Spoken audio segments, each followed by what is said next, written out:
আজকের কাতরাচ্ছেন নন্দীগ্রাম হসপিটালে পরবর্তীকালে পিজির উদ্দেশ্যে বেরিয়ে পড়েছে। তারা পিজিতে ভর্তি হবে।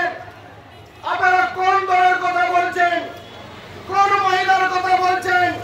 তৃণমূলের মহিলা যদি অত্যাচারিত হয় তার নিয়ে প্রতিবাদ করা যাবে না। বিজেপির যদি কোথাও অপরাধী হয় সেখানে করা যাবে। আপনাদের কোন নিয়মে কোন সংবিধানে চলছেন আমরা আবেদন জানাবো।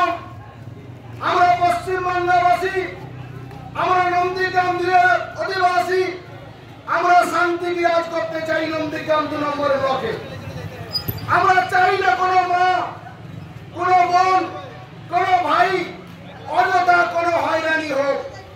কিন্তু নন্দীগ্রামের শান্তি শৃঙ্খলা প্রতিবাদ সভায় দাঁড়িয়ে বলছি, নন্দীগ্রাম 2 নম্বর ব্লকের শান্তি শৃঙ্খলা অটুট রাখার জন্য সমস্ত রাজনৈতিক দলের দায়িত্ব এবং কর্তব্য।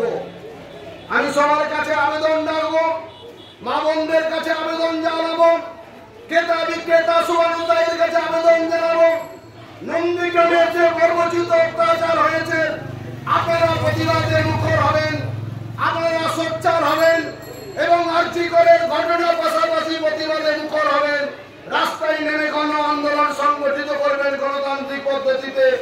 এই কথা বলে সবাইকে শুভেচ্ছা অভিনন্দন জানিয়ে আমার সংক্ষিপ্ত বক্তব্য শেষ করছি। জয় হিন্দ, বন্দে মাতরম, তৃণমূল কংগ্রেস জিন্দাবাদ, মমতা বন্দ্যোপাধ্যায় জিন্দাবাদ, জয় হিন্দ।